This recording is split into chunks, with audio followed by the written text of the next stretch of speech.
Ya, jadi hari Senin tanggal 21 Juni kami sudah ditetapkan ya, jadi ini sudah tahap 2 untuk P21.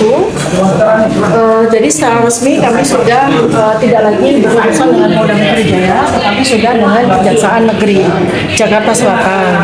Dan keputusannya ada dua. Pertama adalah kami tidak ditahan selama proses sidang. Kemudian sidang itu akan dilangsungkan di Pengadilan Negeri Jakarta Timur. Tetapi kami diberikan kewajiban untuk wajib lapor setiap hari Senin di Kejaksaan Negeri Jakarta Selatan. Jadi itu. Nah, oleh karena itu maka saya hari ini rapat bersama dengan tim saya, tim pembela Dr. Tifa atau TPDT, untuk mempersiapkan sidang. Demikian. Mungkin sejauh mana persiapannya untuk mengikuti sidang ini? Oh iya, tentu saja. Alhamdulillah ya. Jadi saya didampingi oleh para advokat yang sudah terbiasa ya dengan kasus kriminalisasi, dengan kasus yang berat-berat. Jadi mereka itu sudah tahu mereka harus apa gitu. Jadi pada waktu sebelumnya memang saya mengajukan pra peradilan.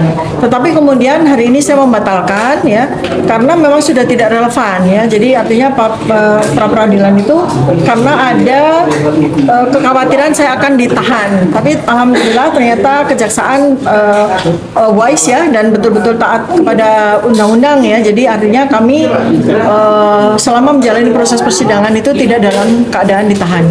Ya. Oke, persidangan ini sejauh mana tim Tifa ini mempersiapkan? Apakah ada bukti kuat yang akhirnya bisa mungkin membebaskan Tifa ini? Oh iya, tentu saja. Pertama begini, kejaksaan kemarin juga sudah menyampaikan pasal-pasal apa yang nanti akan dituntut oleh jaksa penuntut umum ya, dan itu mereka kan sudah melakukan analisis selama lebih dari 400 hari ini ya, bahwa pasal-pasal itu sama sekali tidak relevan. Untuk diketahui juga ya teman-teman, bahwa dari awal kan Prof. Mahfud, kemudian juga para pakar hukum juga gitu ya, itu kan sudah menyampaikan bahwa pasal pencemaran nama baik, fitnah, itu kan harusnya didahului dengan pembuktian tentang ijazahnya Pak Jokowi gitu ya. Kemudian kalau ini kaitannya dengan pasal 3235, pasal Undang-Undang ITE yang hukumannya besar-besar itu kan saya bisa jawab sekarang bahwa dokumen elektronik Pak Jokowi mana yang saya manipulasi.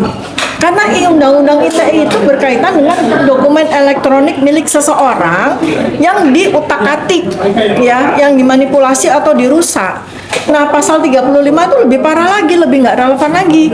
Karena pasal 35 itu adalah orang yang didakwa itu adalah orang yang mengutak-ngatik sesuatu yang barang elektronik atau dokumen elektronik palsu itu menjadi asli.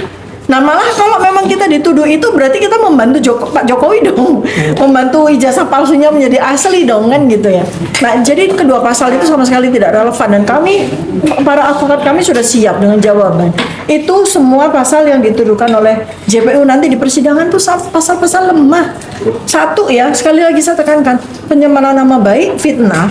Pak Jokowi harus membuktikan memang beliau punya ijazah dan ijazahnya asli.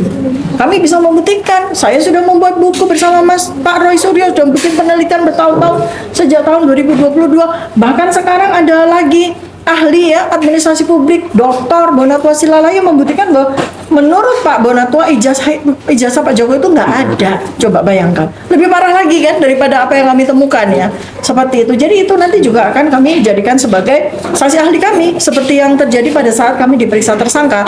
Beliau sudah menjadi saksi ahli kami dan nanti tentu saja akan kami hadirkan karena penelitiannya Pak Bonatwa, lalu ada penelitiannya Bu Dr. Leonie Lydia yang ahli IT, itu juga menyatakan bahwa ada masalah pada ijazah Jokowi. Nah, sekali lagi saya tekankan, pasal 32 kalau dikenakan, dokumen elektronik Pak Jokowi yang mana? Saya mau tanya, dokumen elektronik Pak Jokowi yang mana?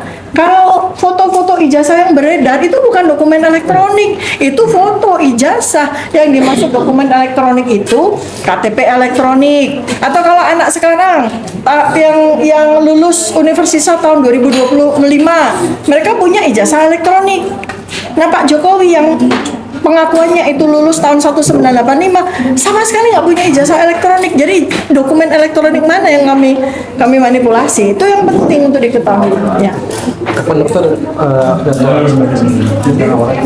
Ya, kami perkirakan kalau melihat dari kelaziman selama ini ya diperkirakan minggu pertama Juli 2026 ya. Insya Allah kami siap. Ya, sama-sama. Terima kasih banyak. Terima kasih.